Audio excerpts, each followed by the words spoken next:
Então, boa tarde a todos, boa tarde a todas. Sejam muito bem-vindos ao lançamento de livros no Xi'an, no nosso último dia de evento. Estamos aqui na sala 1 e vamos conhecer o livro Matemática e Cotidiano, do Homem das Cavernas à Atualidade, do professor Ademir Basso, que é do Colégio Estadual Presidente Arthur da Costa e Silva. É uma publicação da editora da Física e do ano de 2020. Professor Ademir, seja muito bem-vindo ao nosso lançamento e o espaço é seu para divulgar o livro, para destacar aí um convite à leitura dessa obra. Obrigado pela oportunidade, professora. Obrigado a todos por participarem. Vou abrir aqui, então, a tela.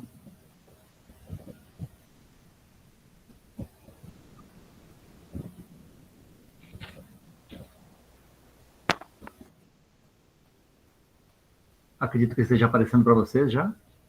Já estamos acompanhando, Ademir. Ok. Então, como a professora mesmo acabou de citar, né, do Matemática Cotidiana do Homem das Cavernas da Atualidade. Ademir Basso, além de trabalhar no Colégio Costa e Silva, Colégio Estadual do Paraná, em Mariópolis, trabalha também na Faculdade Municipal de Educação e Meio Ambiente de Clevelândia, próximo aqui a Mariópolis, cidade do sudoeste do Paraná. Então, eu sempre quero dizer, né, de onde que veio a ideia, né, onde que surgiu a ideia de compor esse livro. Na verdade, primeiro eu já vinha trabalhando com a ideia de mostrar para meus alunos, nesses 25 anos aí de professor, né, tanto no ensino básico quanto no ensino superior e na pós-graduação. Quando iniciei, percebi que alguma coisa teria que mudar na minha maneira de trabalhar a matemática para que ela fosse realmente mostrada o que ela realmente é, que, na minha opinião, ela é the best. Então, esse livro foi, eu não sei o tempo exato, mas há 7 anos, provavelmente, mais ou menos, a gente vem construindo ele. E aí, como eu ia dispor, né, como eu ia escrever esse livro, qual que era a ideia? Então, uma vez na biblioteca do colégio, eu me deparei com um livro pequeno da literatura brasileira, chamado Caçador de Palavras, se não me engano, do Alcir Carrasco. Um livro pequeno de bolso, onde ele conta a história de um personagem que ia buscando palavras, ele queria inventar uma palavra, ia buscando o significado das palavras. Aí eu pensei, podia ser algo nesse sentido, né? Alguma coisa de mostrar a matemática que há aí no cotidiano. E aí surgiu essa ideia e a gente compôs o livro falando de matemática, então, do Homem das Cavernas à Atualidade. A capa dele é essa aqui, então, pela Livraria da Física. Talvez eu tenha escrito errado ali, na verdade, ele foi lançado esse ano, 2020 e 2021. Foi esse ano que foi a publicação dele, no início do ano, inclusive. Então, adianto a vocês, quem tiver a oportunidade, é uma leitura bastante agradável, faço um pequeno recorrido histórico, e é uma delícia para lê-lo. Foi uma delícia fazer esse livro, então, para ler, acredito que também será. Então, a ideia de que sempre que você faz alguma coisa, você deve planejar para comprar um carro, né, seu namoro, seu casamento, tudo é planejamento. Né? E para ensinar matemática, a gente planeja também. E como era tudo no início, ou seja, no início tudo era o quê? Né? Como lá no Gênesis da Bíblia, né? Aí tem essa frase de Galileu que diz muito bem o que a gente pensa sobre a questão do contexto geral da matemática. Na matemática, o alfabeto com o qual Deus escreveu o universo. Né?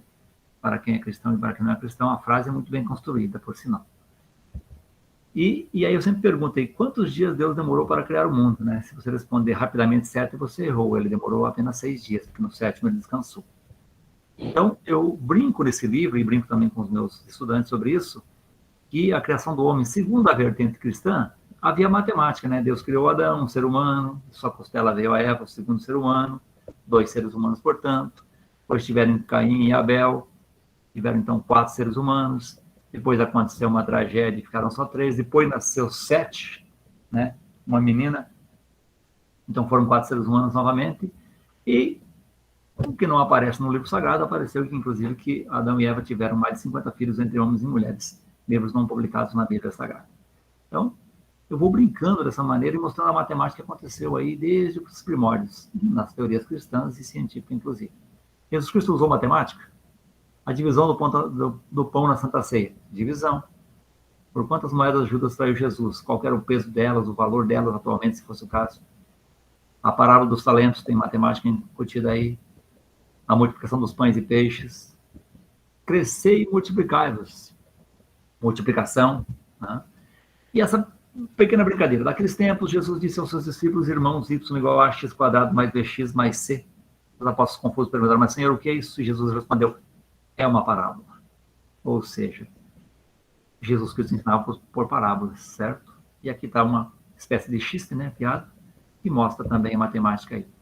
Segundo a ciência, como começou a vida? Bom, a princípio, né, depois do Big Bang e tudo mais, o show da vida nesse planeta começou com 4 elementos básicos, ou a soma deles, né?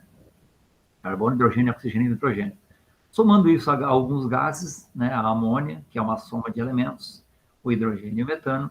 Então, com isso se deu a matemática do início da vida, segundo a ciência. E depois disso, a evolução não parou mais.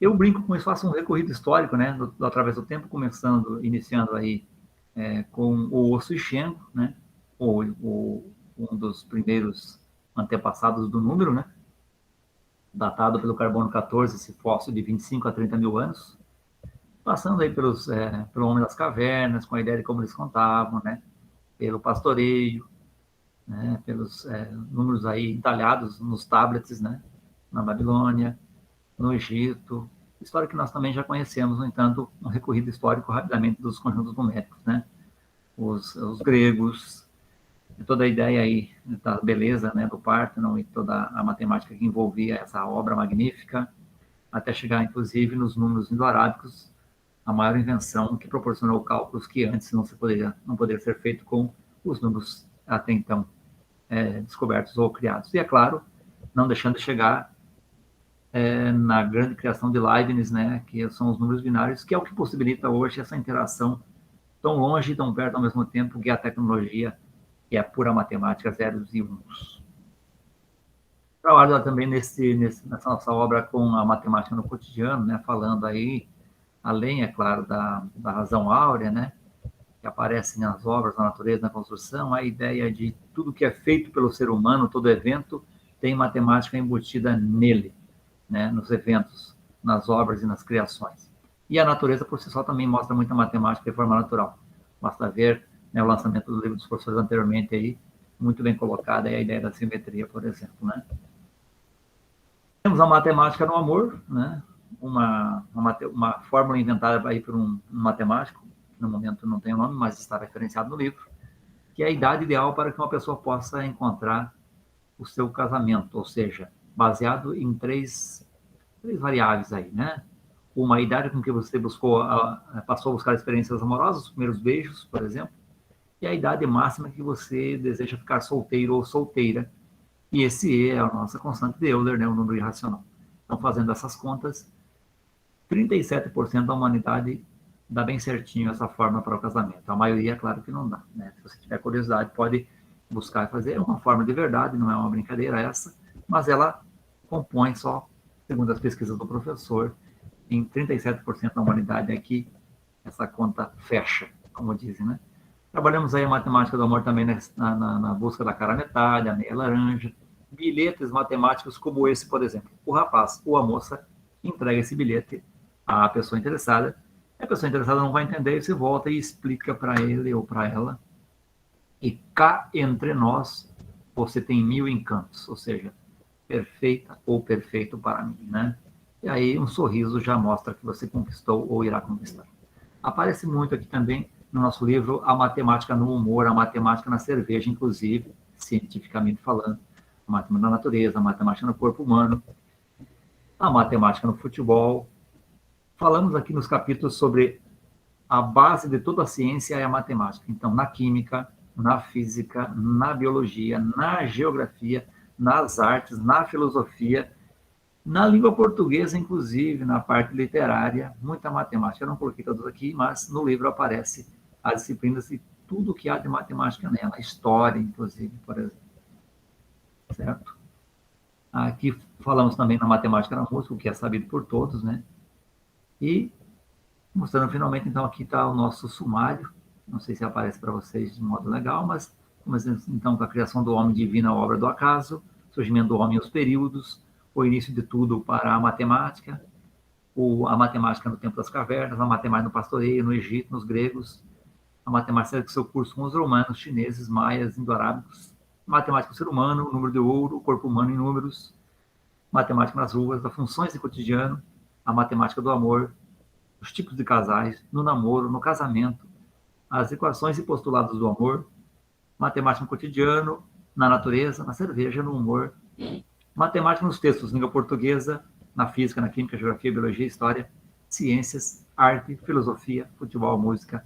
Na atualidade, a matemática está em toda parte e a matemática na era da informática, acabando, no caso, aí com as considerações finais. E aqui era para ter saído esse negócio daqui.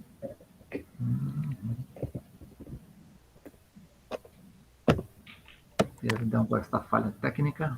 Então, matemática cotidiana, Homem das Cavernas, atualidade, leitura agradável, muito agradável, delicioso.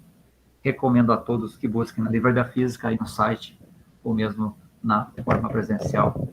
Garanto que vai ser uma leitura bastante agradável, instrutiva e bastante didática também. Obrigado pela oportunidade ao evento. Então, obrigada, professora Ademir. Então, fica aí o convite a todos para que conheçam a obra. É uma publicação pela Editora da Física, né, que nos foi apresentada, e aí com muitas possibilidades de utilização, tanto na graduação quanto em outros espaços, em espaços mais casuais, com a família, espaços que a gente possa aí discutir a matemática, desmistificar a matemática. Então, fica aí o convite a todos. Então, em nome de todo o Xi'an, parabéns, ano 2021, pela Editora da Física, muito bem. Então, fica o convite para que todos possam conhecer a obra e poder dialogar também com o professor Ademir, dando devolutivas, né, e trazendo aí o impacto e como que as pessoas interagiram com a publicação. Então, nossos parabéns, nossos cumprimentos, professor. Obrigado pela oportunidade.